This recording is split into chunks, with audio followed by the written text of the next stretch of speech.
अब देखो last class में हम लोगों ने टॉर्क की बात करी थी और टॉर्क से रिलेटेड हमने इक्विलिब्रियम बेस्ड क्या किए थे, क्वेश्चन सॉल्व किए थे, है कि नहीं। आज मैं एक क्वेश्चन और ले रहा हूं जो इक्विलिब्रियम बेस्ड है। अब क्वेश्चन में क्या बोल रहा है, क्वेश्चन में इस तरह से बोल रहा है कि ये है ग्राउंड,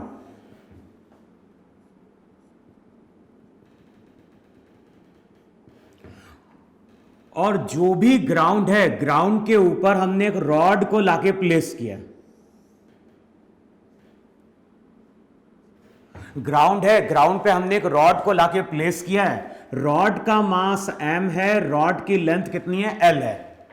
अच्छा, जो भी रॉड है उसको हमने प्लेस किया एक रोलर के ऊपर, यानी एक एंड रॉड का ग्राउंड पे है, दूसरा एंड किस पे आ रहा है, रोलर पे आ रहा है, रोलर या पुली बोल दो, और ये पुली यहां पे ग्राउंड पे हमारी क्या है, फिक्स्ड है। अच्छा, क्वेश्चन में ये भी बोल रहा है, क्वेश्चन में ये बोल रहा है कि जब रॉड को हम इस तरह से लाके प्लेस कर रहे हैं तो ये हाइट दी है h, रॉड हमारी कैसी है, रॉड का मास m, रॉड की लेंथ l, रॉड हमारी रेस्ट में है। अच्छा, जब ये रॉड रेस्ट में है तो रॉड ने ग्राउंड के साथ कुछ एंगल फॉर्म किया है और ये जो एंगल थीटा है ये मिनिमम है। तो रॉड का मास m है, रॉड की लेंथ l है, रॉड को हमने रोलर सपोर्ट के ऊपर लाके प्लेस किया है। रॉड मेरी रेस्ट में है, लेकिन रॉड जब रेस्ट में है तो उस टाइम पे एंगल कैसा बन रहा है, मिनिमम बन रहा है। अच्छा, मिनिमम एंगल का मतलब क्या होता है, जैसे मान लो ये ग्राउंड है, ये हो गई वॉल, ये ग्राउंड, ये वॉल, और यहां पे हमने किसी तरह से इस तरह से एक लैडर को लाके प्लेस किया। बताओ, इस पोजीशन पे लाके प्लेस करेंगे, मान लो लैडर रेस्ट में, अगले स्टेप में हमने लैडर को इस तरह से लाके प्लेस किया। बताओ तो क्या फर्क पड़ेगा, जैसे जैसे हम एंगल को डिक्रीज कराएंगे, बताओ रॉड की स्लाइड करने की टेंडेंसी बढ़ेगी या घटेगी। तो जैसे जैसे एंगल घटेगा, जैसे जैसे एंगल डिक्रीज करेगा, रॉड की स्लाइड करने की टेंडेंसी भी क्या होगी, बढ़ेगी। तो थीटा मिनिमम का मतलब है कि ये जो रॉड है, ये रॉड हमारी जस्ट स्लाइड करने वाली है, और ये रॉड अगर जस्ट स्लाइड करने वाली है, इसका मतलब है कि फ्रिक्शन फोर्स यहां पे लिमिटिंग डेवलप होगा। क्वेश्चन में ये बोल रहा है ग्राउंड और रॉड इनके बीच का सरफेस कैसा है, रफ है, लेकिन रोलर और रॉड इनके बीच का सरफेस वहां पे फ्रिक्शन लेस है। तो क्वेश्चन में बोल रहा है कि जो भी रॉड है, रॉड इक्विलिब्रियम में, और रॉड को हमने मिनिमम एंगल पे लाके प्लेस किया है।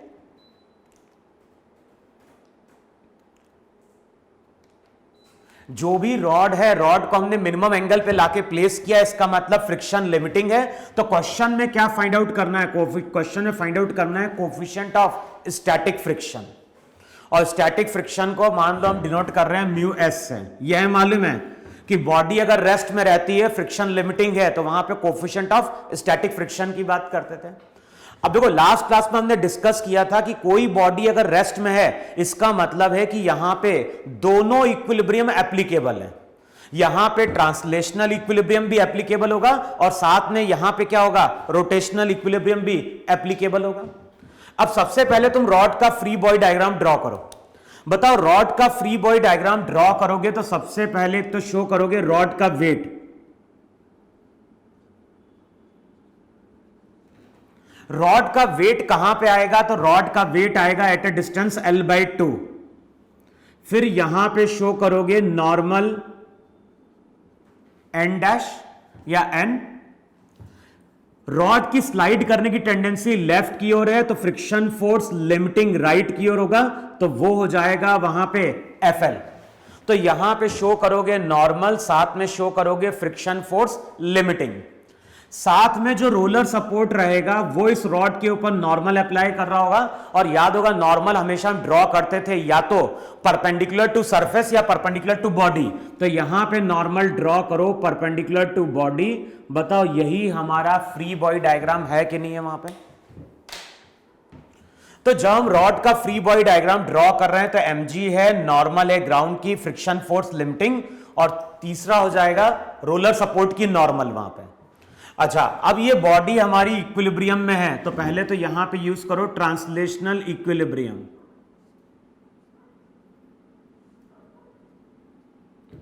और ट्रांसलेशनल इक्विलिब्रियम में क्या लिखवाया था? ट्रांसलेशनल इक्विलिब्रियम में लिखवाया था कि बॉडी अगर रेस्ट में है, बॉडी अगर रेस्ट में है तो बॉडी पे जितने भी फोर्सेस लग रहे हैं उन सबका रिजल्टेंट वहां पे जीरो होना चाहिए। तो ये एंगल अगर थीटा है तो चेक करो, ये एंगल थीटा, ये एंगल थीटा, तो ये एंगल हो जाएगा 90 माइनस थीटा। देखो है कि नहीं है वहां पे भाई, ये एंगल थीटा, ये एंगल थीटा, ये इस पे परपेंडिकुलर है तो ये हो जाएगा 90 माइनस थीटा। अब इस एन डैश के वहां पे दो कंपोनेंट होंगे, एक कंपोनेंट इस डायरेक्शन में होगा एन डैश साइन थीटा, दूसरा जो कंपोनेंट होगा इस डायरेक्शन में वो हो जाएगा एन डैश कॉस थीटा। देखो है कि नहीं वहां पे? अच्छा, N dash cos theta plus N किसको बैलेंस करेगा? mg को। तो पहली इक्वेशन लिखो n plus N dash cos theta, n plus N dash cos theta किसके बराबर? ये हो जाएगा m इंटू जी के बराबर। पहली इक्वेशन क्या आ रही है? n plus N dash cos theta, ये हो जाएगा mg के बराबर। और दूसरी इक्वेशन आ रही है fl, किसके बराबर होगा? fl होगा वहां पे n डैश साइन थीटा के बराबर। देखो है कि नहीं यहां पे? n plus N dash cos theta mg के बराबर होगा, n dash sine theta fl के बराबर होगा। फ्रिक्शन फोर्स लिमिटिंग है तो ये होगा म्यू इंटू एन। यहां पे वैल्यू पुट करोगे तो रिजल्ट हो जाएगा mu into N, N dash sine theta. Check करो ये इक्वेशन 3 है कि नहीं है वहां पे? अच्छा, ये तो इक्वेशन आएगी ट्रांसलेशनल इक्विलिब्रियम से। अब नेक्स्ट इक्वेशन आएगी रोटेशनल इक्विलिब्रियम से। और वहां पे हमने क्या डिफाइन किया था कि कोई बॉडी अगर रेस्ट में है तो किसी भी पॉइंट के अबाउट नेट टॉर्क वहां पे क्या होगा? जीरो होगा। तो नेक्स्ट बात करो वहां पे रोटेशनल इक्विलिब्रियम की। अच्छा, किसी भी पॉइंट के अबाउट अगर देखोगे, किसी भी पॉइंट के अबाउट देखोगे तो नेट टॉर्क वहां पे क्या होगा? जीरो होगा। अच्छा, कैलकुलेशन इजी कब हो जाएगा? कैलकुलेशन इजी हो जाएगा अगर हम एक्सिस को यहीं से पास करा दें। बताओ, एक्सिस को अगर यहां से पास कराओगे तो एन और एफएल का टॉर्क तो वहां पे क्या हो गया? जीरो। एमजी का टॉर्क क्या होगा? एमजी का टॉर्क क्लॉकवाइज, एन डैश का टॉर्क एंटी क्लॉकवाइज। क्लॉकवाइज का साइन नेगेटिव था तो लिखोगे वहां पे माइनस एम जी, ये एम जी है। और ध्यान ना, ये डिस्टेंस एल बाई टू, तो ये जो डिस्टेंस आएगा ट्रिग्नोमेट्री से चेक करना, वो आएगा L by two cos theta. तो रिजल्ट हो जाएगा minus M G into L by two cos theta. देखो है कि नहीं वहां पे? क्लॉकवाइज का साइन नेगेटिव, एंटी क्लॉकवाइज का पॉजिटिव, तो ये हो जाएगा एन डैश। अच्छा, अब बताओ, ये हमारी एक्सिस है, ये एन डैश की लाइन ऑफ एक्शन है। तो बताओ, एक्सिस से ये परपेंडिकुलर डिस्टेंस कुछ एक्स होगा कि नहीं होगा वहां पे? अब एक्स को कैसे रिलेट करोगे? तो sine theta equals to perpendicular upon hypotenuse, तो एक्स की जगह पुट कर देना एच बाय साइन थीटा, तो प्लस हो जाएगा एन डैश इंटू एक्स, तो ये हो जाएगा N dash upon H sine theta. N dash into H by sine theta equals to क्या हो गया? जीरो वहां पे। अब अगले स्टेप में करना क्या है? वहां पे एन की वैल्यू यहां पुट करो, एन की वैल्यू यहां पुट करोगे तो एन डैश आएगा, और एन डैश की वैल्यू यहां पुट करोगे तो हमें किसकी वैल्यू निकल के आ रही होगी? Coefficient of static friction mu S की। देखो है कि नहीं वहां पे? तो ये जो क्वेश्चन है, इस क्वेश्चन में अगेन हम क्या कर रहे हैं? नेट फोर्स जीरो और नेट टॉर्क भी वहां पे क्या कर रहे हैं? जीरो कर रहे हैं। और मैंने बोला था कि इस तरह से कई बार क्वेश्चन आईआईटी में आ चुका है जो इक्विलिब्रियम बेस्ड है। तो इतना नोट डाउन करो, अब कैलकुलेशन करके तुम्हें देखना है।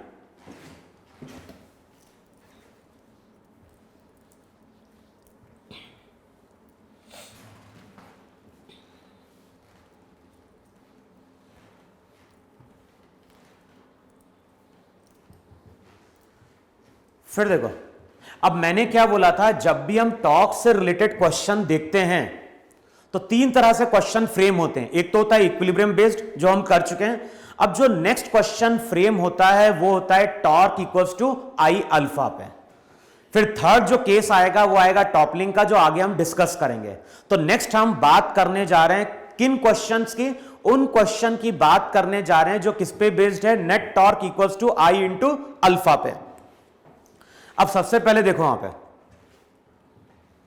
मान लो हमारे पास यहां पे एक पुली है और जो भी पुली है, पुली को हमने इस पॉइंट के अबाउट हिंज किया है।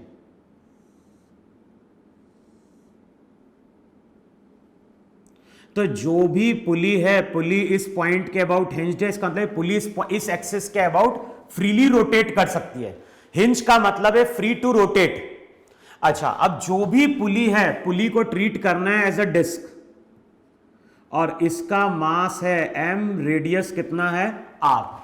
तो क्वेश्चन में क्या बोल रहा है, पुली को ट्रीट करो एज अ डिस्क, पुली का मास m, रेडियस कितना है r है।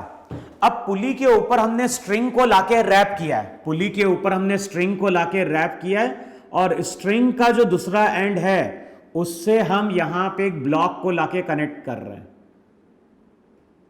तो इस तरह से यहां पे स्ट्रिंग है और स्ट्रिंग को इस तरह से हमने पुली के ऊपर क्या किया है, लाके रैप किया है। नंबर ऑफ टर्न्स है और जो स्ट्रिंग का दूसरा फ्री एंड है वहां पे हमने ब्लॉक को लाके कनेक्ट कर दिया है। ब्लॉक का मास कितना है, m वहां पे। अब हम कर क्या रहे हैं, अब हम यहां पे इसको रिलीज कर रहे हैं। अगले स्टेप में हम क्या कर रहे हैं, इस पोजीशन पे ब्लॉक को लाके हम रिलीज कर रहे हैं। अच्छा बताओ, जैसे ही हम ब्लॉक को लाके रिलीज करेंगे, बताओ होगा क्या। जैसे ही हम ब्लॉक को लाके रिलीज करेंगे, ये ब्लॉक क्या होगा, नीचे जाना स्टार्ट करेगा। अच्छा, ये ब्लॉक जब नीचे जाएगा तो पुली कैसे रोटेट करेगी, पुली रोटेट करेगी वहां पे क्लॉकवाइज वहां पे। अब मान लो यहां कहीं हमने एक पुली पे पॉइंट मार्क किया, यहां कहीं हमने पुली पे एक पॉइंट मार्क किया A, और जैसे ही हम छोड़ते हैं तो पुली का पॉइंट A मूव करके आगे पहुंच जाता है। कितना आगे गया, तो पुली का जो पॉइंट A रहेगा वो S से वहां पे आगे गया, ये एंगल वहां पे थीटा है। पहला रिजल्ट क्या यूज करोगे, theta equals to arc upon radius, तो S इक्वल्स टू क्या हो गया, आर थीटा हो गया वहां पे। अच्छा अब बताओ, जितने से पुली क्लॉकवाइज आगे बढ़ेगी, जितने से पुली क्लॉकवाइज S आगे बढ़ेगी, तो यहां पे भी पुली S आगे बढ़ेगी। और ध्यान रखना, जितने से पुली आगे बढ़ेगी, बताओ उतने से ही स्ट्रिंग अनवाइंड होगी कि नहीं होगी वहां पे। इसका उल्टा भी हो सकता है, अगर A पॉइंट ऊपर की ओर जाएगा S से, तो ब्लॉक भी क्या होगा, S से ऊपर जाएगा, फिर स्ट्रिंग S से क्या होगी, वाइंड अप होगी वहां पे। तो इस केस में होगा क्या, ये ब्लॉक का, अगर ये पुली का पॉइंट है, अगर S से नीचे जाएगा तो स्ट्रिंग S से खुलेगी, तो ये ब्लॉक भी S से क्या होगा, नीचे जाएगा। इसका उल्टा क्या होगा, अगर यहां पे पॉइंट है S से पीछे गया तो स्ट्रिंग S से रैप हुई, ब्लॉक भी क्या हो गया, ब्लॉक भी वहां पे S से कहां चला गया, ऊपर चला गया वहां पे। अब दोनों का, यहां पे ब्लॉक का डिस्प्लेसमेंट हुआ S। इस इक्वेशन को डिफरेंशिएट करो, किसके साथ, टाइम के साथ। बताओ, टाइम के साथ अगर डिफरेंशिएट करेंगे तो रिजल्ट होगा ds by D T R D theta by D T. ds by D T हो जाएगी ब्लॉक की वेलोसिटी r, और D theta by D T होगी एंगुलर वेलोसिटी। तो नेक्स्ट रिजल्ट क्या निकल के आ रहा है, किसी टाइम पे अगर पुली की एंगुलर वेलोसिटी ओमेगा है, किसी टाइम पे अगर पुली की एंगुलर वेलोसिटी ओमेगा है और ब्लॉक की लीनियर वेलोसिटी v है, तो v इक्वल्स टू क्या होगा, r ओमेगा हो जाएगा वहां पे। फिर अगले स्टेप में इस इक्वेशन को फिर से डिफरेंशिएट करो टाइम के साथ, तो dv बाय dt किसके बराबर, r into D omega by dt। अच्छा, dv बाई टी का मतलब क्या हो गया? dv बाई dt का मतलब हो गया a equals to r, D omega by dt का मतलब क्या हो गया? अल्फा। इसका मतलब है पुली का एंगुलर एक्सेलरेशन अगर अल्फा है और ब्लॉक का लीनियर एक्सेलरेशन a, तो a equals to r alpha. v में जो चेंज आएगा वो हो जाएगा ब्लॉक का एक्सेलरेशन, और ओमेगा में जो चेंज आएगा टाइम के साथ वो हो जाएगा पुली का एंगुलर एक्सेलरेशन। तो यहां पे ये a और अल्फा में क्या होगा? रिलेशन होगा। अच्छा, अब जैसे ये ब्लॉक नीचे आएगा तो ये स्ट्रिंग टाइट होगी, टेंशन शो करोगे away from pulley, away from block. अब सबसे पहले ब्लॉक का फ्री बॉडी डायग्राम ड्रॉ करो। बताओ, ब्लॉक का फ्री बॉडी डायग्राम ड्रॉ करोगे तो ब्लॉक पे एक तो शो करोगे टेंशन T, दूसरा शो करोगे m इंटू जी, साथ में एक्सेलरेशन A। तो ब्लॉक का अगर फ्री बॉडी डायग्राम ड्रॉ करोगे तो यहां पे शो करोगे टेंशन T, mg और साथ में A। ब्लॉक जा रहा है नीचे की ओर तो इक्वेशन लिखना mg minus T equals to m into A। देखो है कि नहीं है? ब्लॉक नीचे जा रहा है तो इक्वेशन लिखो mg minus T equals to m into A। अब नेक्स्ट रिलेशन क्या आएगा? जब पुली की हम बात कर रहे हैं तो पुली यहां पर रोटेट कर रही है, और मैंने क्या बोला था? कोई बॉडी रोटेट तभी करेगी जब उसके पास नेट टॉर्क होगा। अच्छा, पुली अगर इस पॉइंट के अबाउट, इस एक्सिस के अबाउट रोटेट कर रही है तो नॉर्मल का कोई टॉर्क नहीं बनेगा, mg का कोई टॉर्क नहीं बनेगा। टॉर्क किसका बन रहा होगा? तो टॉर्क बन रहा होगा टेंशन का। हमें साइन से मतलब नहीं होता, नेट टॉर्क से मतलब है, तो नेट टॉर्क जो रहेगा वो T का होगा। तो इक्वेशन लिखोगे T इंटू आर, और क्या लिखवाया था? जिसके अबाउट टॉर्क उसके अबाउट मोमेंट ऑफ इनर्शिया। तो T इंटू आर ICM हो गया mr square by 2 into alpha, ये हो गई इक्वेशन 2।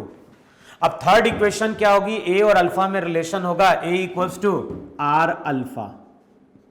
तो अगले स्टेप में हो जाएगा T into R mr square by 2, alpha का मतलब हो गया A बाय आर। देखो है कि नहीं है? तो अगले स्टेप में जो भी टेंशन T रहेगा उसकी वैल्यू हो जाएगी ma बाय 2। ये r नीचे जाएगा, r स्क्वायर कैंसिल आउट होगा, तो T की वैल्यू हो जाएगी ma बाय 2। अच्छा, T की वैल्यू अगर ma बाय 2 है तो पुट कर दो वहां पे। T की वैल्यू ma बाय 2 है तो mg equals to ma plus ma by 2। तो a जो रहेगा, a की वैल्यू हो जाएगी 2mg upon m plus 2m। जो भी एक्सेलरेशन आएगा वो आएगा 2mg upon m plus 2m। तो यही हमारा ब्लॉक का क्या होगा? एक्सेलरेशन रहा होगा a। अब a की वैल्यू अगर मिल गई, अगर a की वैल्यू मालूम है तो हम अल्फा कैलकुलेट कर सकते हैं, साथ में हम t की वैल्यू भी क्या कर सकते हैं? कैलकुलेट कर सकते हैं। अब एक चीज ध्यान रखना, जिस एक्सेलरेशन की हम बात कर रहे हैं वो एक्सेलरेशन यहां पे कांस्टेंट है। हम लोग जिस एक्सेलरेशन की बात कर रहे हैं वो एक्सेलरेशन कांस्टेंट है, और एक्सेलरेशन अगर कांस्टेंट है इसका मतलब है काइनेमेटिक्स की इक्वेशन एप्लीकेबल है।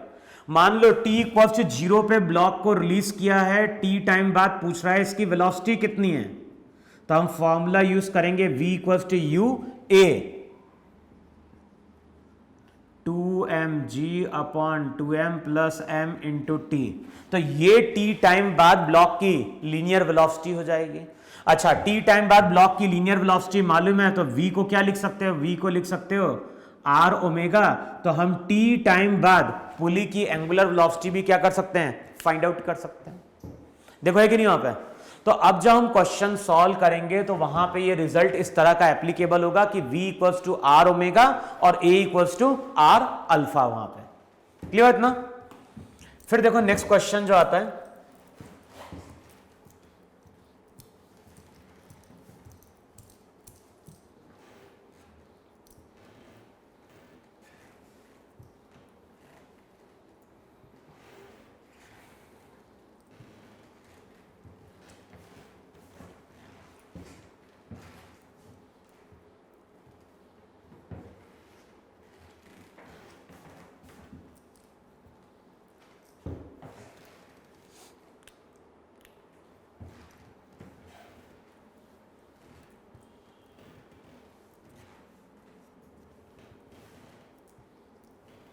अब देखो नेक्स्ट जो क्वेश्चन आ रहा है वो कुछ इस तरह से आ रहा है कि यहां पे हमारे पास एक पुली है,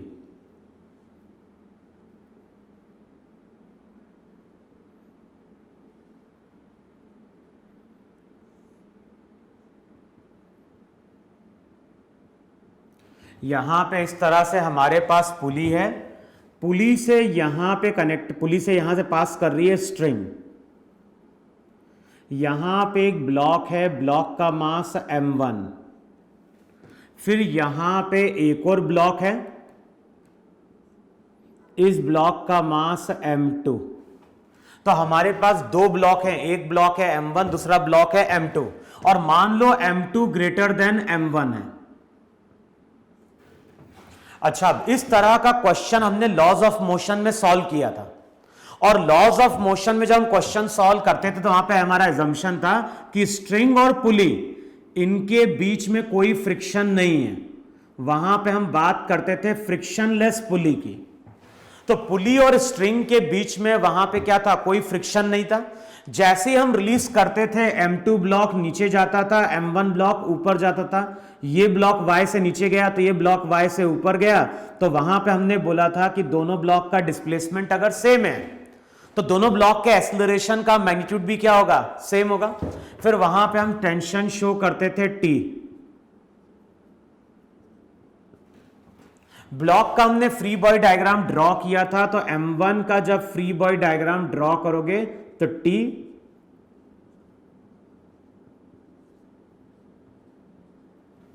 तो यहां पे शो करो टेंशन, वेट और एक्सेलरेशन।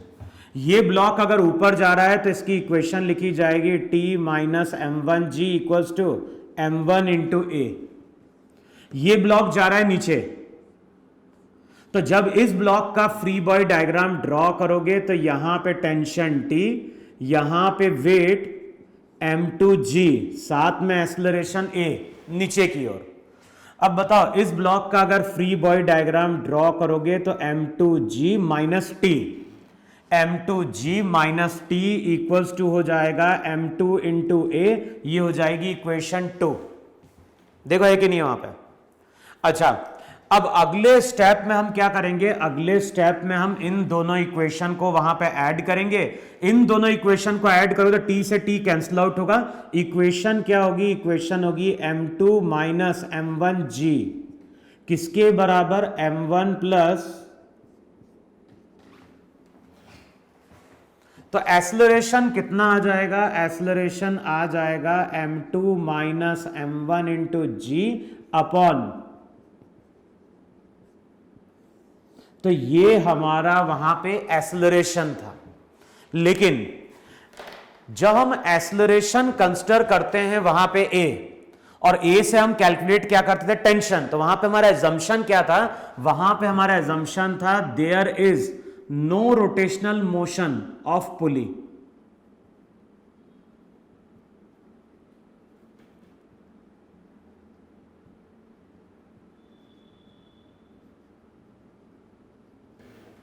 जब लॉज ऑफ मोशन में हम क्वेश्चन सॉल्व करते थे तो वहां पे हमारा एजम्पशन था कि जो भी पुली है उसका वहां पे कोई रोटेशनल मोशन नहीं है। लेकिन अब आगे जब हम क्वेश्चन सॉल्व करेंगे तो वहां पे पुली का रोटेशनल मोशन होगा। तो अगले स्टेप में हम बोल रहे हैं कि जो पुली है, पुली का रोटेशनल मोशन हो रहा है। पुली का रोटेशनल मोशन तभी हो पाएगा जबकि स्ट्रिंग और पुली उनके बीच में क्या होना चाहिए, कोई फ्रिक्शन होना चाहिए जिससे कि क्या हो, स्ट्रिंग स्लिप ना करे। तो यहां पे हम पुली के रोटेशनल मोशन की बात कर रहे हैं। अब हम बोलेंगे पुली फ्रिक्शनलेस नहीं है, तो पुली और स्ट्रिंग के बीच में वहां पे क्या होगा, कोई फ्रिक्शन रहेगा वहां पे।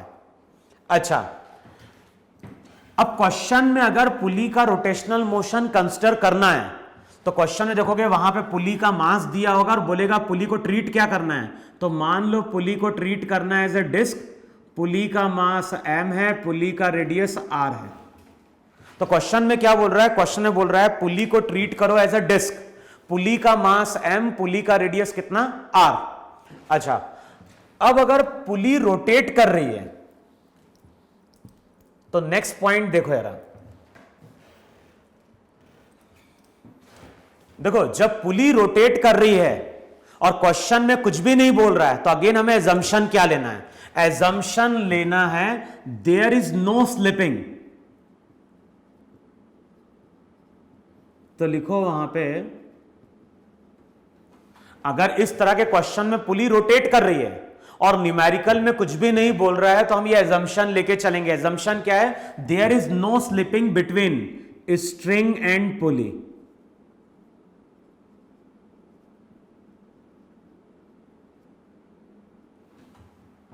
जो स्ट्रिंग और पुली है उसके बीच में कोई स्लिपिंग नहीं हो रही है। अच्छा, अब ये बताओ, स्ट्रिंग और पुली के बीच में कोई स्लिपिंग नहीं हो रही है। स्ट्रिंग और पुली के बीच में अगर कोई स्लिपिंग नहीं हो रही, तो देखो ये पुली है, ये तुम्हारी स्ट्रिंग है, और बोल रहा हूं इनके बीच में कोई स्लिपिंग नहीं हो रही है। इनके बीच में अगर कोई स्लिपिंग नहीं हो रही तो दोनों एक साथ चल रहे ही नहीं चल रहे। अगर फ्रिक्शन नहीं होता तब तो इनके बीच में स्लिपिंग होती, तो यहां पे फ्रिक्शन होगा जिसके कारण ये दोनों कैसे मूव कर रहे हैं? एक साथ मूव कर रहे हैं। अच्छा, अब ये दोनों अगर एक साथ मूव करेंगे तो यहां पे एक पॉइंट मार्क करो ए। इसने कितना एंगल टर्न कर लिया? इसने एंगल टर्न कर लिया थीटा। बताओ, अगर पुली के पॉइंट ए ने, अगर पुली के पॉइंट ए ने यहां पे थीटा एंगल टर्न किया, तथा ये जो पुली का पॉइंट ए रहेगा ये कितने से ऊपर गया? एस से ऊपर गया। इक्वेशन हो जाएगी S equals to R theta. बताओ, पुली का पॉइंट ए अगर एस से ऊपर जाएगा तो ये ब्लॉक एस से ऊपर जाएगा और ये ब्लॉक एस से नीचे जाएगा। डिफरेंशिएट करोगे, इसका मतलब है किसी टाइम पे अगर एंगुलर वेलोसिटी ओमेगा तो इसकी linear velocity V. Next time differentiate करोगे तो a equals to R alpha, तो इसका एंगुलर एक्सेलरेशन अल्फा, तो इसका a, इसका a। अब सबसे पहले पुली को देखो यार, यहां पे नॉर्मल, यहां पे वेट। अब बताओ, ये पुली रोटेट कर रही है कि नहीं रोटेट कर रही है? और पुली अगर रोटेट कर रही है तो यहां पे टेंशन का टॉर्क बन रहा है। लेकिन अब बताओ, दोनों साइड टेंशन सेम होना चाहिए, डिफरेंट होना चाहिए? अगर दोनों साइड टेंशन सेम हुए तो देखो, इस एक्सिस के अबाउट अगर देखोगे तो ये टेंशन क्लॉकवाइज रोटेट कराएगा, इस एक्सिस के अबाउट देखोगे तो ये टेंशन। अब बताओ, दोनों का टॉर्क फिर वहां पे बैलेंस आउट हो गया कि नहीं हो गया? लेकिन ये पुली क्लॉकवाइज रोटेट कर रही है, इसका मतलब है कि दोनों साइड टेंशन अलग अलग होगा, और दोनों साइड टेंशन जब अलग अलग होगा तभी वहां पे नेट टॉर्क बनेगा। अच्छा, किसका टॉर्क ज्यादा होगा? पुली फाइनली कैसे रोटेट कर रही है? तो पुली फाइनली रोटेट कर रही है क्लॉकवाइज। और बताओ, पुली अगर यहां पे क्लॉकवाइज रोटेट कर रही है, अगर पुली यहां पे कैसे रोटेट कर रही है? पुली अगर रोटेट कर रही है यहां पे क्लॉकवाइज, तो इक्वेशन क्या लिखोगे? इक्वेशन लिखोगे वहां पे T1 इंटू आर। ध्यान ना, पुली यहां पे रोटेट कर रही है, कैसे रोटेट कर रही है? क्लॉकवाइज रोटेट कर रही है, तो किसका टॉर्क ज्यादा होगा? T1 का टॉर्क ज्यादा होगा, T2 का टॉर्क कम होगा। तो नेट टॉर्क का मतलब क्या होता है? बड़े में से छोटे को सबट्रैक्ट करो। यहां पे हम साइन की नहीं बात करेंगे, जैसे वहां पे नेट फोर्स कैलकुलेट करते थे, बड़े में से छोटे को सबट्रैक्ट करते थे, तो यहां पे हम लिखेंगे T1 का टॉर्क ज्यादा है तो T1R minus T2R equals to, तो इक्वेशन हो जाएगी T1 माइनस T2R, ICM हो जाएगा mr square by 2 into alpha. अब यहां पे अननोन क्या है? T1 अननोन है, T2 अननोन है, अल्फा अननोन है। सेकेंड इक्वेशन क्या आएगी? A equals to R alpha. अब ध्यान, T1 T2 alpha A, 4 unknown है, तो यहां पे 4 इक्वेशन चाहिए। अब अगली इक्वेशन कहां से आएगी? यहां पे T2, यहां पे T1, ये ब्लॉक कहां जा रहा है? नीचे, तो इसकी इक्वेशन लिखोगे M2G minus T1 equals to M2A। ये ब्लॉक ऊपर जा रहा है तो यहां पे लिखोगे T2 minus M1G equals to M1 into A। देखो है कि नहीं है? तो यहां पे हो जाएगा m2g minus t1 equals to m2 into a, और यहां पे हो जाएगा t2 minus m1g equals to m1 into a. अब बताओ, चार इक्वेशन है, चार वहां पे अननोन है, इन चारों इक्वेशन को सॉल्व करोगे, अगर इन चारों इक्वेशन को सॉल्व करोगे तो यहां से ए की वैल्यू मिलेगी, अल्फा की वैल्यू मिलेगी, और साथ में वैल्यू मिलेगी किसकी, t1 और t2 की। वहां पे देखो आया कि नहीं समझ में वहां पे। तो अब जो नेक्स्ट हम क्वेश्चन सॉल्व करने वाले हैं वो इसी फॉर्मूले पे या इसी कॉन्सेप्ट पे क्या है, बेस्ड है। तो लिखो पहला क्वेश्चन वहां पे जरा,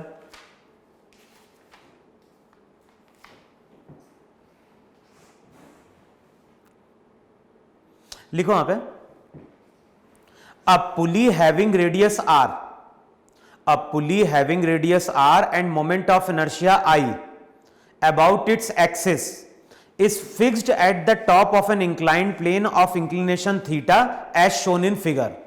तो इस तरह से एक फिगर गिवन है वहां पे जरा,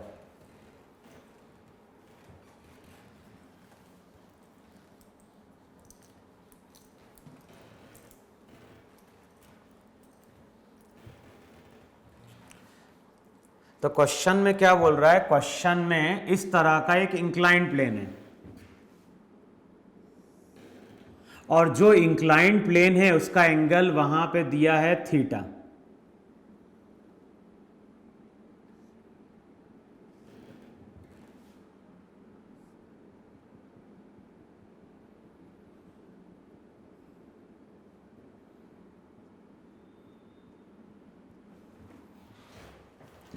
जो भी है ये यहां पे है कितने एंगल पे, ये है एट एन एंगल थीटा। अब यहां पे इस तरह से एक पुली है, और पुली को इस तरह से हमने इस पॉइंट पे हिंज्ड किया है। अच्छा, अब क्वेश्चन में क्या बोल रहा है, अब pulley having radius R and moment of inertia I.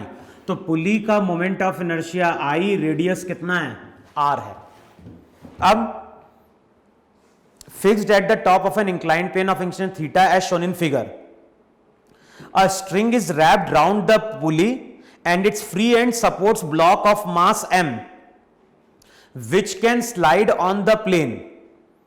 Initially the pulley is rotating at an angular speed omega naught in a direction such that the block slides up the plane. Calculate the distance moved by the block before stopping। तो question में क्या बोल रहा है यहां पे, अब इसके ऊपर, पुली के ऊपर हमने स्ट्रिंग को लाके रैप किया इस तरह से,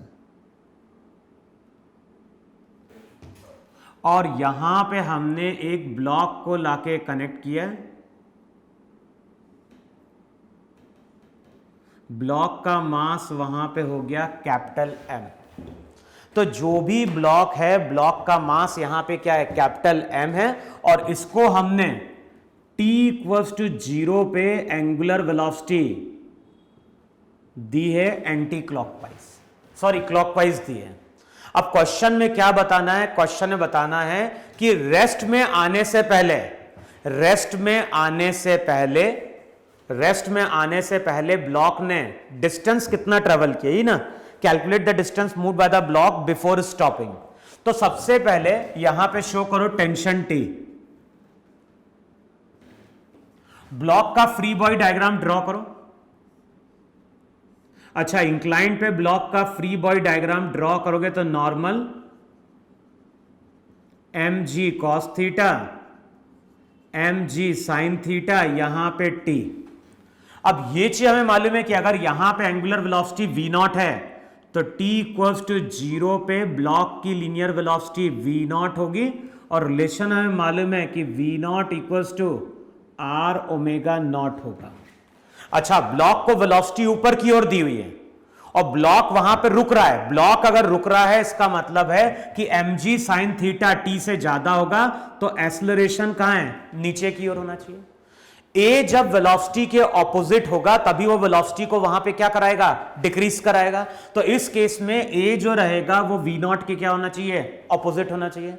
अब इक्वेशन क्या लिखोगे, इक्वेशन लिखोगे mg sin theta minus t equals to m into ए।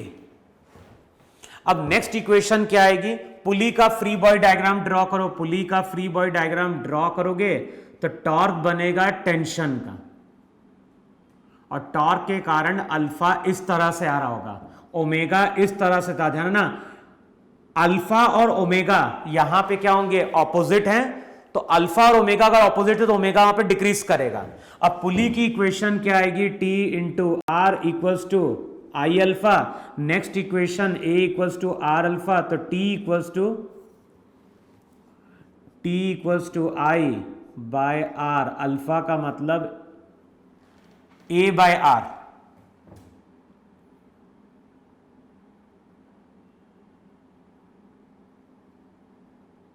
देखो है कि नहीं, अल्फा की जगह लिख दो ए बाय आर, तो ये हो जाएगा A by R square, T की वैल्यू पुट कर दो यहां पे जरा, तो रिजल्ट हो जाएगा M G sine theta equals to M plus I by, तो चेक करो जो एक्सेलरेशन आएगा वो आएगा M G sine theta R square upon M R square plus I. देखो ये एक्सेलरेशन आएगा कि नहीं आएगा वहां पे।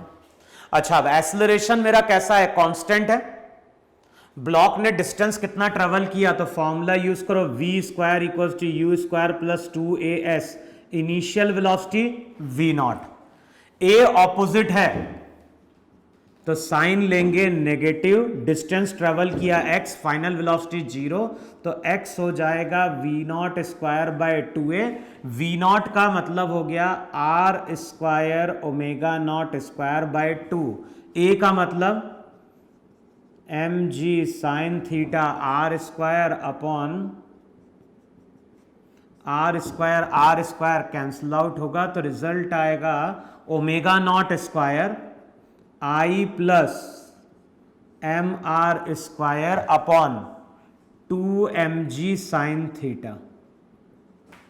देखो है कि नहीं वहां पे, तो जो x आ रहा है वो आ रहा है I plus M R square omega naught square upon हो जाएगा 2mg साइन थीटा। चेक कर लेना m स्मॉल है या कैपिटल है, अच्छा मैंने m कैपिटल लेके चला था, ठीक है, तो यही हमारा वहां पे क्या होगा, डिस्टेंस होगा। तो इतना डिस्टेंस ट्रेवल करने के बाद ये ब्लॉक हमारा क्या होगा, रेस्ट में आ रहा होगा वहां पे। देखो इतना है कि नहीं वहां पे,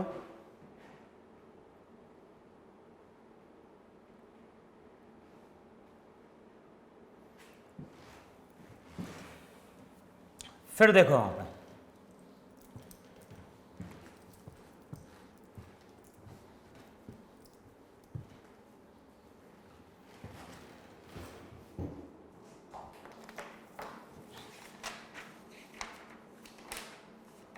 अब देखो नेक्स्ट कुछ क्वेश्चन और सॉल्व करते हैं जो इससे रिलेटेड है।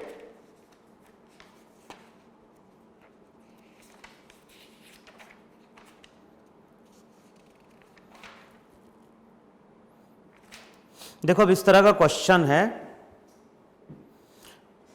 क्वेश्चन में क्या बोल रहा है, the moment of inertia of the pulley system as shown in figure.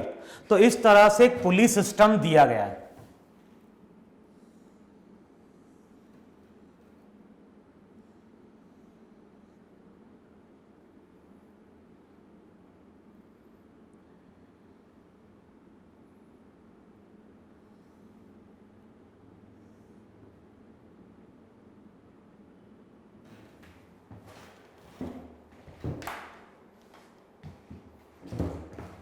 यहां पे स्ट्रिंग पास कर रही है, यहां पे भी स्ट्रिंग पास कर रही है,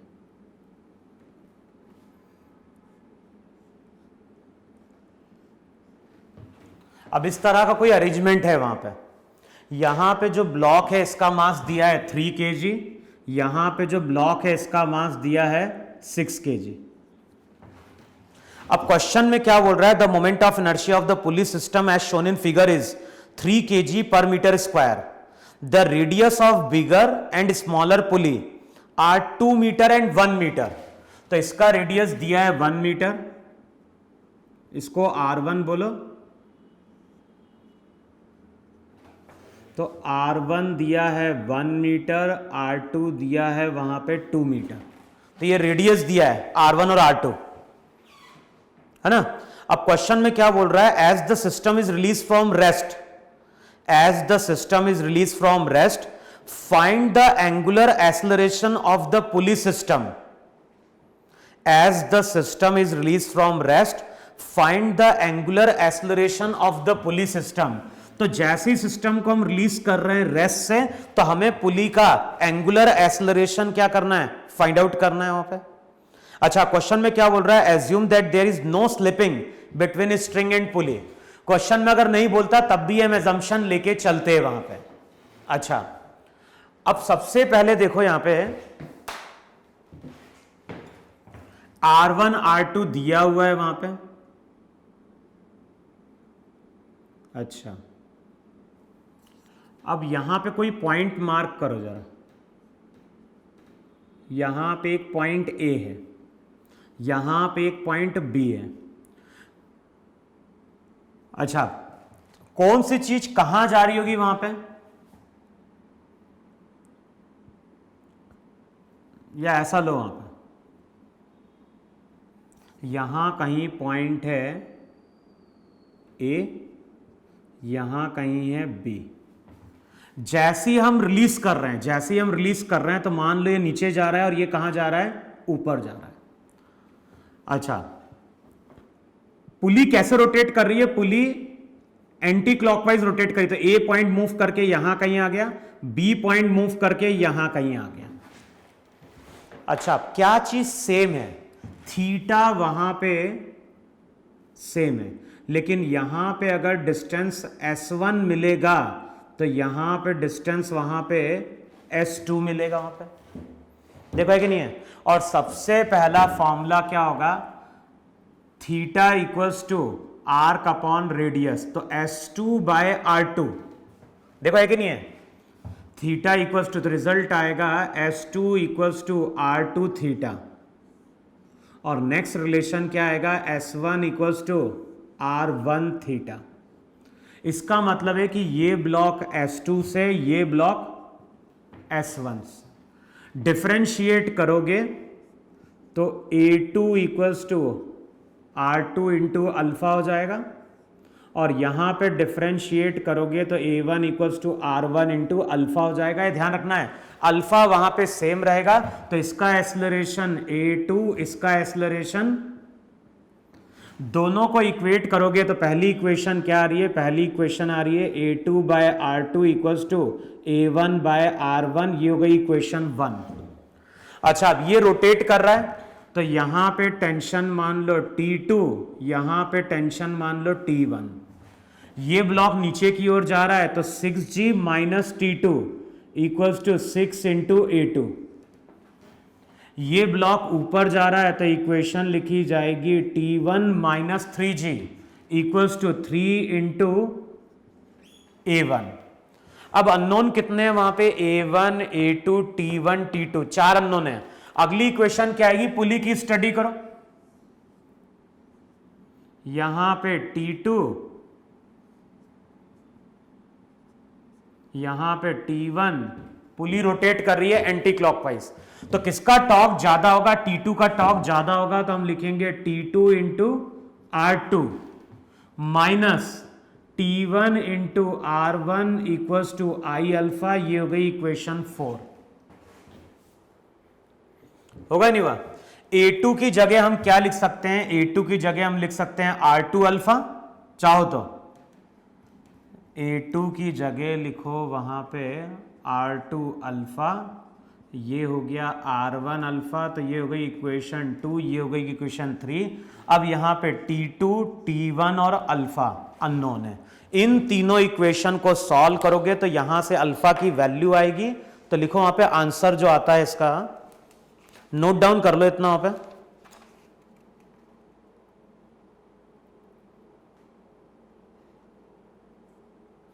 एक बार चेक करना, अल्फा की वैल्यू आती है 3 रेडियन पर सेकेंड स्क्वायर।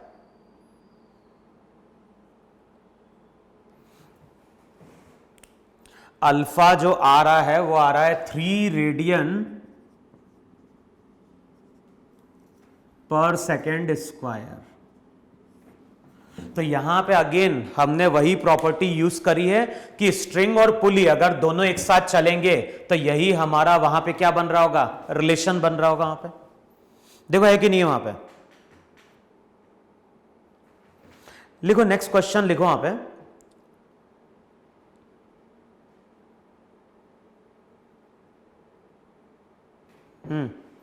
लिखो वहां पे, a rod of negligible mass, a rod of negligible mass having length 2 meter is pivoted at its center। तो हमारे पास एक रॉड है जिसका मास नेग्लिजिबल है। तो इस तरह से क्वेश्चन है वहां पे कि हमारे पास एक रॉड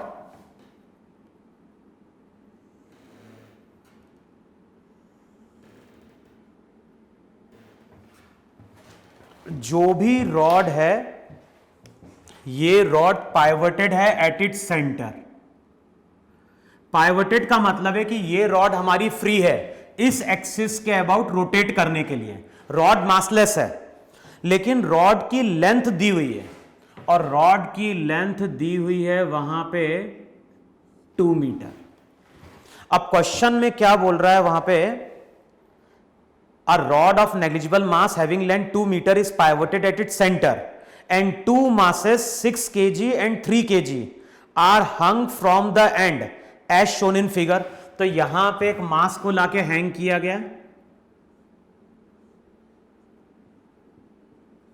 ये है 6 kg, यहां पे एक और मास को लाके हैंग किया गया है, वो है 3 kg। अब क्वेश्चन में क्या बोल रहा है, find the initial angular acceleration of the rod if it was horizontally initially. तो इनिशियली रॉड हमारी हॉरिजॉन्टल है और t इक्वल्स टू 0 पे रॉड को हम रिलीज कर रहे हैं। तो t इक्वल्स टू 0 पे रॉड को हम रिलीज कर रहे हैं। अच्छा, जैसे ही हम रॉड को रिलीज करेंगे तो रॉड अपने पाइवोटेड एंड के अबाउट कैसा रोटेट करेगी, क्लॉकवाइज रोटेट करेगी वहां पे। अब पूरे को मान लो सिस्टम, जरा इस पूरे को जरा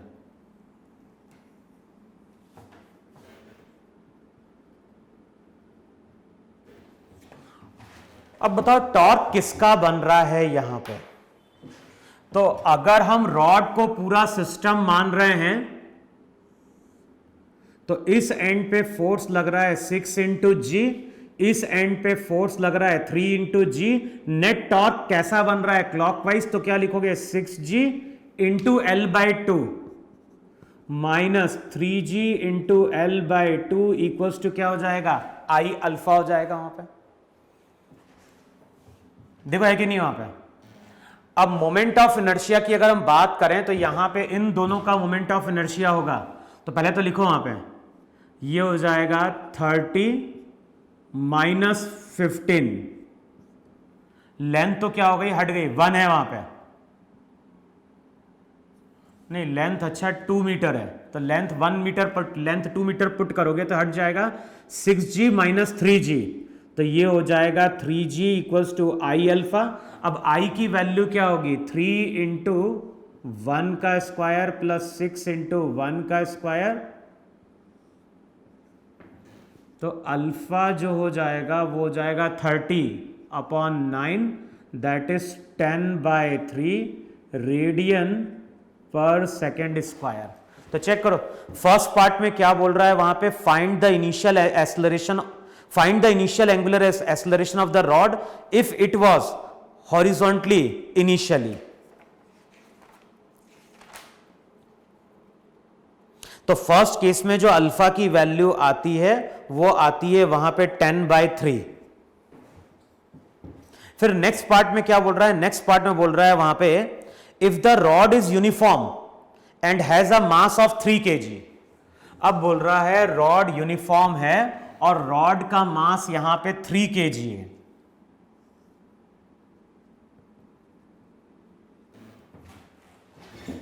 तो फिर से पूछ रहा है वहां पे, find the initial angular acceleration of the rod. तो अब केवल क्या चेंज आएगा, अगर रॉड का वेट होगा तो टॉर्क में तो कोई फर्क नहीं पड़ेगा, टॉर्क अभी भी 6g और 3g का ही बन रहा होगा, लेकिन आई में चेंज आएगा और आई में अब यहां पे रॉड का मोमेंट ऑफ इनर्शिया था m l स्क्वायर बाय 12। देखो यही अल्फा है कि नहीं है वहां पे। अगले स्टेप में 3g 6 + 3 9, फिर यहां पे 4 3 1, तो अल्फा जो रहेगा वो हो जाएगा 3 रेडियन पर सेकेंड स्क्वायर। तो रॉड का अगर मास होगा तो कैलकुलेशन में केवल क्या चेंज आएगा, जब हम कैलकुलेट कर रहे होंगे तो वहां पे हम रॉड का मोमेंट ऑफ इनर्शिया भी कंसीडर कर रहे होंगे वहां पे। तो सेकेंड केस में जो आंसर आता है वो आता है 3 रेडियन पर सेकेंड स्क्वायर। फिर नेक्स्ट पार्ट में क्या बोल रहा है, find out the tension in the support to the block of mass 6 kg and 3 kg। अब बताना है टेंशन कितना आएगा। तो यहां पे टेंशन मान लो T1, यहां पे टेंशन मान लो T2। अच्छा, इनिशियली इसका एक्सेलरेशन अल्फा है, तो इस पॉइंट का acceleration A equals to L/2 alpha होगा, और इस पॉइंट का acceleration A equals to L/2 into alpha होगा। देखो है कि नहीं वहां पे, जो रॉड के इस एंड का टेंजेंशियल एक्सेलरेशन होगा वही ब्लॉक का यहां पे क्या होगा, लीनियर एक्सेलरेशन हो जाएगा वहां पे। तो ब्लॉक की इक्वेशन क्या लिखोगे, इस ब्लॉक की इक्वेशन लिखोगे 6g minus T2 equals to 6 into A। A कितना हो जाएगा, A हो जाएगा L/2 यानी 1 into alpha that is 3 metre पर सेकेंड स्क्वायर। तो ये हो जाएगा T2 कितना 60 माइनस 18 दैट इज 42 न्यूटन। और अगर हम इसकी बात कर रहे हैं तो इसकी इक्वेशन क्या लिखी जाएगी, T1 माइनस 3g। ना जो एक्सेलरेशन यहां पे रॉड का होगा वही एक्सेलरेशन यहां पे ब्लॉक का होगा। क्यों, क्योंकि स्ट्रिंग हमारी क्या है, टाइट है, तो लेंथ के अलोंग वेलोसिटी सेम, डिफरेंशिएट करने पे एक्सेलरेशन भी सेम। तो T1 minus 3g equals to 3 into A. तो अगले स्टेप में 30 प्लस 9, तो जो टेंशन आता है वो आता है 42 न्यूटन, और दूसरा कितना आ रहा है 39 न्यूटन। तो यही हमारे वहां पे क्या है, टेंशन है वहां पे।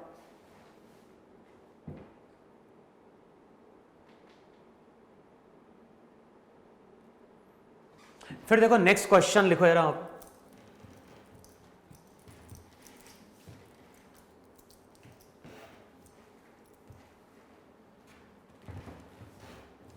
अब देखो नेक्स्ट क्वेश्चन में क्या बोल रहा है, नेक्स्ट क्वेश्चन में बोल रहा है the uniform rod AB of mass M is release from rest when angle equals to 60 degree. Assume that the friction force between the end and the surface is large enough to prevent sliding.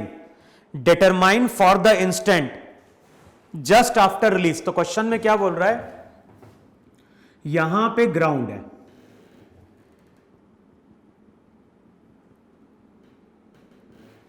यहां पे है ground, ground पे हमने एक rod को लाके release किया है, और रॉड को हम कब रिलीज कर रहे हैं, जब एंगल वहां पे 60 डिग्री है।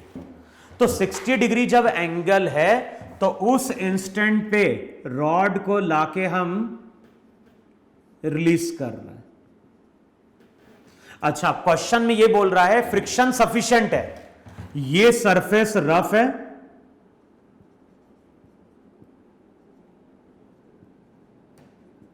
और क्वेश्चन में बोल रहा है फ्रिक्शन सफिशिएंट है।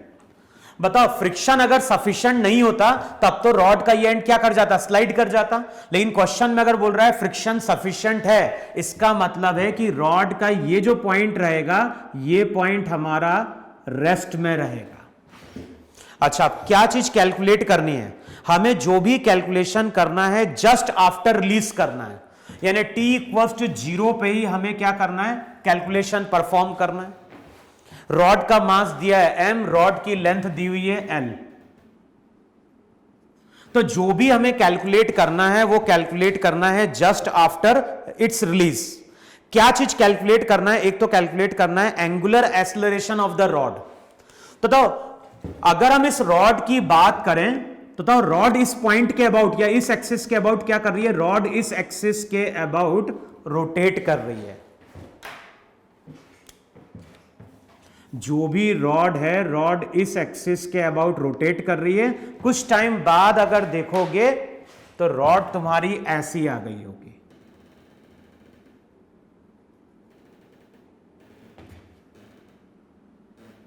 तो रॉड का अगर लोअर मोस्ट एंड स्लाइड नहीं कर पा रहा है तो रॉड उस केस में रोटेट कर रही है। अच्छा, रॉड का अगर हम फ्री बॉडी डायग्राम ड्रॉ करें, अगर यहां पे हम रॉड का फ्री बॉडी डायग्राम ड्रॉ करेंगे तो एक तो शो करेंगे नॉर्मल एन, फ्रिक्शन स्टैटिक, और साथ में mg। अब बॉडी जिस एक्सिस के अबाउट रोटेट कर रही है, बताओ उस एक्सिस का टॉर्क किसका बन रहा है? टॉर्क बन रहा है mg का। कितना टॉर्क बन रहा है? तो टॉर्क बनेगा mg into L by two cos 60, torque equals to I into alpha. अगले स्टेप में हो जाएगा mg l बाय 4। जिस एक्सिस के अबाउट हम टॉर्क लेते हैं उसी एक्सिस के अबाउट हम मोमेंट ऑफ इनर्शिया लेते हैं। तो मोमेंट ऑफ इनर्शिया होता है ml square by 3 into alpha. तो अल्फा हो जाएगा 3g बाय 4l। तो नेक्स्ट जो पार्ट है, नेक्स्ट पार्ट में अल्फा एंगुलर एक्सेलरेशन कैलकुलेट करना है, और ये एंगुलर एक्सेलरेशन आ रहा है कितना? 3g bye 4l। अच्छा, ये तो फर्स्ट पार्ट था। नेक्स्ट पार्ट में क्या पूछ रहा है? The normal reaction and the friction force at A. तो बताना है यहां पे नॉर्मल रिएक्शन और फ्रिक्शन कितना है वहां पे। अच्छा, हमें यह चीज मालूम है कि जो भी रॉड का सेंटर ऑफ मास है वो किस पाथ पे चल रहा है? रॉड का जो सेंटर ऑफ मास है वो सर्कुलर पाथ पे चलेगा। अब कोई बॉडी अगर सर्कुलर पाथ पे चलेगी तो उसके पास दो एक्सेलरेशन होते हैं। एक होता है AC, जो होता है टुवर्ड्स द सेंटर, और एक होता है AT, जो होता है अलोंग द टेंजेंट। लेकिन हमें मालूम है जो भी सेंट्रीपिटल एक्सेलरेशन होता है वो होता है R ओमेगा स्क्वायर, और ओमेगा 0 है, क्योंकि कब हमें कैलकुलेट करना है? जिस टाइम पे हमने रॉड को रिलीज किया है। तो सेंट्रीपिटल एक्सेलरेशन तो 0 हो गया। अब यहां पे केवल टेंजेंशियल एक्सेलरेशन होगा। टेंजेंशियल को लिखते थे R इंटू अल्फा। अब ये कितने रेडियस पे चल रहा है? तो ये हो जाएगा L बाय 2 इंटू अल्फा। तो 3g बाय 4l, तो ये हो जाएगा 3g बाय 8। देखो है कि नहीं वहां पे? तो जो भी टेंजेंशियल एक्सेलरेशन आएगा, ये L कैंसिल आउट होगा, और जो भी टेंजेंशियल एक्सेलरेशन आएगा वो आएगा 3g बाय 8। देखो यही टेंजेंशियल एक्सेलरेशन है कि नहीं है? 3g bye 8। अच्छा, अब यहां पे अगर हम टेंजेंशियल एक्सेलरेशन की बात करें तो चेक करो ये एंगल कितना बन रहा है वहां पे? ये 80 तो है,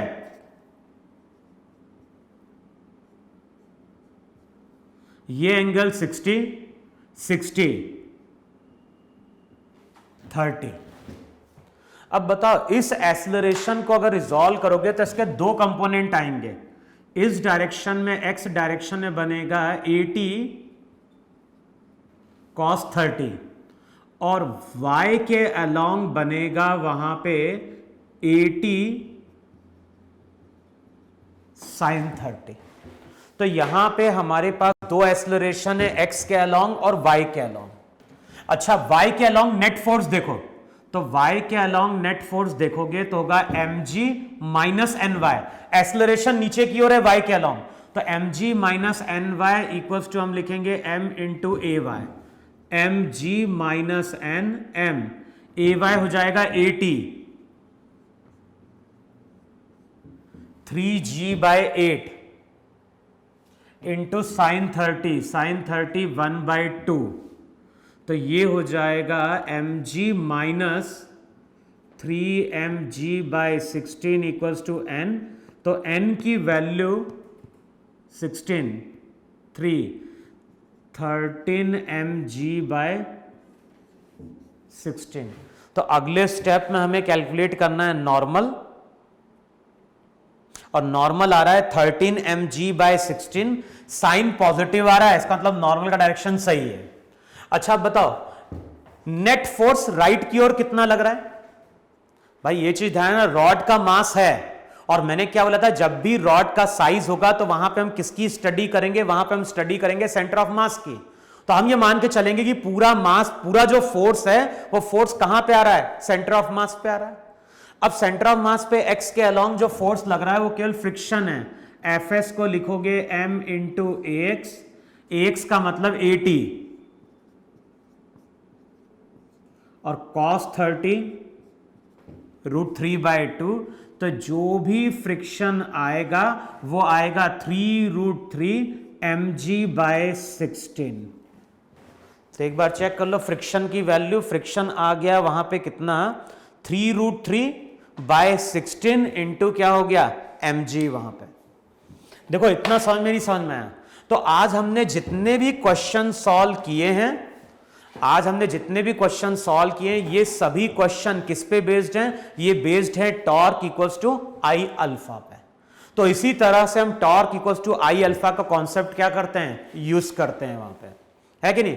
अब जो अगला लेक्चर आएगा, तो अगले लेक्चर में हम कुछ क्वेश्चन और लेंगे इससे ही रिलेटेड, और वहां पे हम क्या कर रहे होंगे? हिंज की नॉर्मल कैलकुलेट कर रहे होंगे, और साथ में हम लोग बात करेंगे किसकी? टॉप लिंक की। तो अगले लेक्चर में हम कुछ क्वेश्चन और सॉल्व करेंगे इसी से related, torque equals to I alpha से, और साथ में हम बात कर रहे होंगे किसकी? टॉप लिंक की। तो इतना नोट डाउन करो, और इससे रिलेटेड अब न्यूमेरिकल सॉल्व करके तुम्हें देखना है वहां।